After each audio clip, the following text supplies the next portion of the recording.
Hello friends, ನಮಸ್ಕಾರ. ನಾಡ್ನುಡಿ ಲೈವ್ಗೆ ಸ್ವಾಗತ. ಸ್ನೇಹಿತರೆ, ಕ್ರೆಡಿಟ್ ಕಾರ್ಡ್ ಬಳಕೆದಾರರಿಗೆ ಇದೀಗ ಪ್ರಮುಖವಾದ ಮಾಹಿತಿಯೊಂದು ಇಲ್ಲಿದೆ. ಏಪ್ರಿಲ್ 1ರಂದು ಈ ಹೊಸ ನಿಯಮಗಳು ಜಾರಿಯಾಗಲಿದೆ. ಹಾಗಿದ್ರೆ ಯಾವುದೆಲ್ಲ ಅಂತ ತಿಳಿಯಲು ವಿಡಿಯೋನ ಕಂಪ್ಲೀಟ್ ಆಗಿ ವಾಚ್ ಮಾಡಿ. ದೇಶದ ಬ್ಯಾಂಕಿಂಗ್ ಕ್ಷೇತ್ರದಲ್ಲಿ ಏಪ್ರಿಲ್ 1, 2026ರಿಂದ ಹೊಸ ಹಣಕಾಸು ವರ್ಷ ಆರಂಭವಾಗಲಿದ್ದು, ಕ್ರೆಡಿಟ್ ಕಾರ್ಡ್ ಬಳಕೆದಾರರಿಗೆ ಪ್ರಮುಖ ಬದಲಾವಣೆಗಳು ಆಗಲಿದೆ. ಹೊಸ ನಿಯಮದ ಪ್ರಕಾರ ವರ್ಷಕ್ಕೆ 10 ಲಕ್ಷ ರೂಪಾಯಿಗಿಂತ ಹೆಚ್ಚು ಕ್ರೆಡಿಟ್ ಕಾರ್ಡ್ ಬಿಲ್ ಪಾವತಿಸುವವರ ಮೇಲೆ ಐಟಿ ಇಲಾಖೆ ವಿಶೇಷ ನಿಗಾವನ್ನ ಇಡಲಿದೆ. ನಿಮ್ಮ ಖರ್ಚು ನಿಮ್ಮ ಆದಾಯಕ್ಕೆ ತಾಳೆಯಾಗದಿದ್ದರೆ ಇಲಾಖೆಯಿಂದ ನೋಟಿಸ್ ಬರುವ ಸಾಧ್ಯತೆ ಕೂಡ ಇರುತ್ತೆ. ಅದೇ ರೀತಿ ರಿವಾರ್ಡ್ ಪಾಯಿಂಟ್ಗಳ ಕಡಿತ ಆಗಲಿದೆ. ಹೆಚ್ಚಿನ ಬ್ಯಾಂಕ್ಗಳು ಬಾಡಿಗೆ ಪಾವತಿ, ವಿಮಾ ಕಂತು ಮತ್ತು ಸರ್ಕಾರಿ ಸೇವೆಗಳ ಪಾವತಿಗೆ ನೀಡುತ್ತಾ ಇದ್ದ ರಿವಾರ್ಡ್ ಪಾಯಿಂಟ್ಗಳನ್ನು ರದ್ದುಗೊಳಿಸಿವೆ.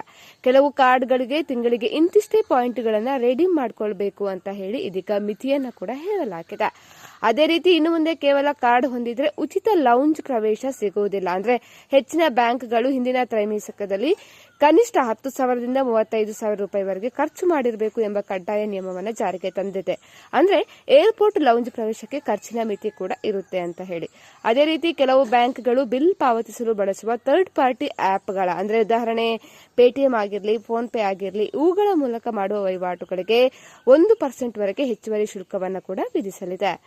ಸ್ನೇಹಿತರೆ, ಈ ಮಾಹಿತಿ ನಿಮಗೆ ಇನ್ಫಾರ್ಮೇಟಿವ್ ಅನಿಸಿದ್ರೆ ನಮ್ಮ ಈ ಚಾನೆಲ್ ಅನ್ನು ಸಬ್ಸ್ಕ್ರೈಬ್ ಮಾಡ್ಕೊಳ್ಳಿ. ಅದೇ ರೀತಿ ಈ ವಿಡಿಯೋಗೊಂದು ಲೈಕ್ ಅನ್ನು ಕೂಡ ಕೊಟ್ಟು ಸಹಕರಿಸಿ.